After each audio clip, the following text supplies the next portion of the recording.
choosing an LED grow light today is really tough. So we decided to educate you guys. We're going to give you a little tutorial here and show you all the details on how to pick the right light for you.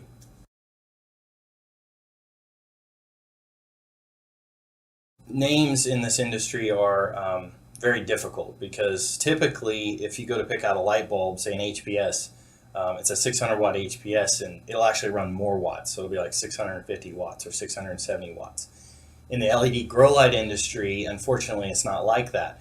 Most companies will name their light with a much higher number, let's say a K600, and the light will only pull 200 watts. So you might think you're getting a 600 watt light or a 600 watt equivalent, and it really has nothing to do with that. So you really need to be careful with names. Don't get caught up in those, and really focus on the running wattage. At Advanced, what's nice is we really try to focus on getting really close to that. So if it's a 350 watt light, we name it a 350. If it's a 100 watt light, we'll name it 100. DS100, for example, will pull 93 watts. So we try to get as close to that as we can so that it's not deceptive to you. There's a couple different key things that you guys need to understand when it comes to wattage. One is LED watts. A lot of times in this industry, what you have is you have people that will take an LED and they'll name it, say, a 5 watt LED or a 3 watt LED. Just because it's called that doesn't mean it actually is that. There's a lot of 5 watt LEDs on the market that are really only pulling about 2 watts, and they look to be 3 watt LEDs just being overdriven. So you have to disregard LED watts, because if I say I'm running a 5 watt LED and I have 100 of them in there and I call it 500 LED watts, well, if the light only pulls 150 watts from the wall, you have a 150 watt light. You don't have a 500 watt light. So disregard LED watts and just focus on what the light is actually running from the wall. Now, the other thing about LED wattage, just to touch on this while we're here, is you really need to watch out for these high-powered chips that are being called that, but being driven at such low wattage. So the next thing to cover is watt per foot, okay? In any horticulture grow space, when you're using grow lights, you're going to have a watt per foot ratio that you're looking for. With HID, it's always been 50 watts per foot. That's industry standard. With LED, you're looking usually at about half of that, and what we recommend is 30 watts to 35 watts per foot for LEDs. So that's a key indicator, is watts per foot. HID, you're looking at 50. With LED, you're going to be looking at around 30 to 35.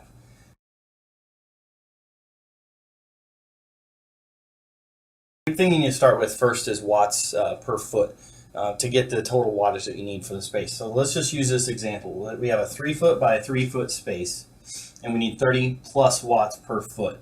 So that's 270 watts. Let's round it up to 300 watts. So first, you're going to be out there looking for a 300 or more watt LED to cover this space. And every light is either going to not have a secondary optic, or it's going to have a secondary optic. There's a myth in the industry or in this market that secondary optics reduce the light output. And the troubling thing is it's both true and false. It's true because any kind of material put over an LED reduces the total light output. That's true.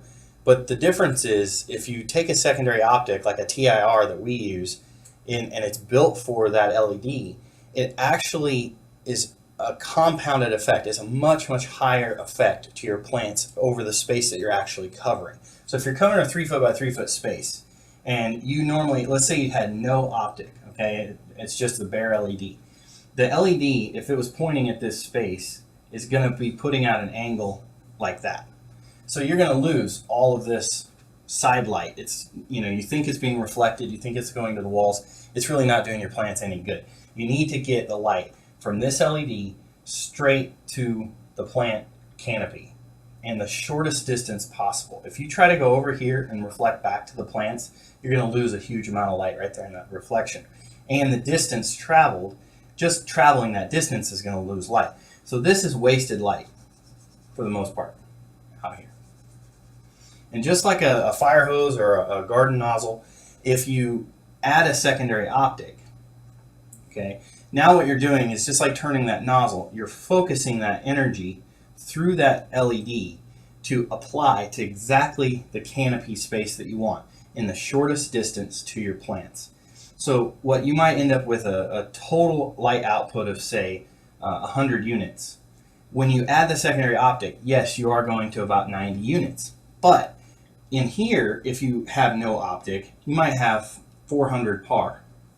By adding the secondary optic, you could go to 600 plus par, easily doubling the par output inside of this canopy space. So that's the way to look at optics. You want to really look for a secondary optic of 90 degrees. Be careful of 60 degree or less. Some companies will take a 1 watt LED and they'll put like a 45 degree optic on there, really focused. But the problem is that's like that. So what you end up with is this is 300 watts being driven through this 45 or a 60.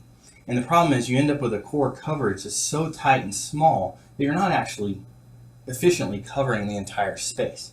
So 90 is perfect because at 90 degrees, if you're a foot and a half or 2 feet away from the plant, then that means you're getting a 4 foot coverage. If you're a foot and a half away, you're getting a 3 foot coverage. It's double. The distance is double for the coverage with a 90 degree optic. So it's a perfect blend. So at Advanced, that's exactly why we use a secondary optic. We've tested dozens and dozens of secondary optics. They're not all the same. We've split tested like crazy to get the exact TIR optic that will give you a good even coverage across a 90 degree spread. And then with the XTE, we've even added a reflector around the outside of it to really focus all wasted energy, because you don't want any of this. This is just wasted. And the lights that are out there in the market with no optic, you're basically spreading this light all along your walls and everything and not really focusing that energy directly towards your plant canopy. The other thing is you miss out on penetration. So if your plant canopy is 3 foot tall, because you're sending light in all directions, you're not sending it straight down into that plant canopy, you're losing your penetration as well. So that's coverage. That kind of talks about optics as well, and that should help you to pick the right. Par per watt is a very key indicator that you guys need to pay attention to. A lot of companies will give you the par. The problem is that's center par. So if you take a light, any given light source, and you measure straight directly down underneath it, this is the center par. So they'll say, oh, I have 2,000 par, some crazy number at this center point. The problem is anyone could get this number to 2,000 or 3,000 par if they wanted to. You could put a 45 degree optic and have 300 or 400 or 500 watts just come straight down here and cover a 1 foot by 1 foot space and have crazy par numbers. What you need to look for is the total par per watt. And then you also ideally would want to look for it over a space. So if you have a 90 degree optic, you're going to cover this entire space. What we do to measure par per watt is we actually take data points from the center of actually a 4x4 grid, including the center. We total those, which we call mass par. Then we divide that by the running watts, not what the light's called, not the name, not what it says on the light. We actually run it from the wall. So we'll use the meter, the running watts, and we divide the total par by the running watts, and that gets us the par per watt. If you look at any of our data sheets, you can see the par per watt easily for any one of our lights, and then we also measure and test a lot of other lights. We're constantly testing all kinds of lights for you guys so you can see what the par per watt is.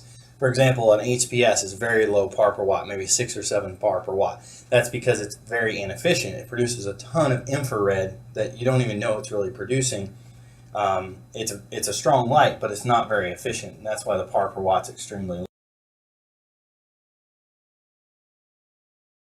The spectrum is absolutely critical. We test dozens and dozens of contenders against our lights to determine what the right spectrum is. You first have to determine what type of plant you're growing. So if you have a vegetative cycle or a vegetative plant, you want mostly blue spectrum. Okay? You still want it to be somewhat full, but the blue is the most important. If you're using flowering or fruiting, heavy flowering fruiting plants, you want a lot of red and you need a lot of par. So that's the second thing people talk about is par. Par is just simply a measure with a spectrometer of the total amount of radiation from 400 to 700 nanometers. Just keep in mind that in the green range, plants aren't going to absorb as efficiently. They will absorb it, it's just not as efficient. So you want to look for the blue and the red, and you want to look for the maximum amount of par per watt and par inside of that range.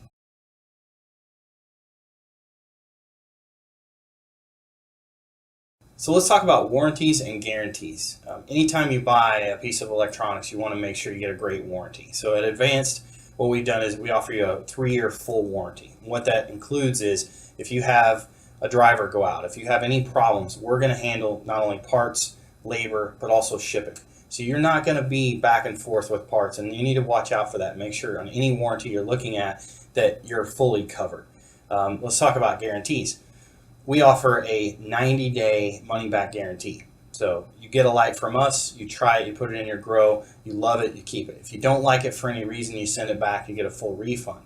Again, anytime you're looking at a guarantee, read the fine print. You got to watch out for restocking fees. You got to watch out for shipping back and forth. Some people might even want you to ship it back to China. So look for a guarantee that is not going to ding you with all of these fees. And you should be set. You'll have a grow light that you can use. You won't have the risks of it. You'll have a good warranty to back you up. And if you follow these steps that we've outlined here, you should be able to get a tremendous light, last you a long time, save you a ton of money, and get really high quality production out of it.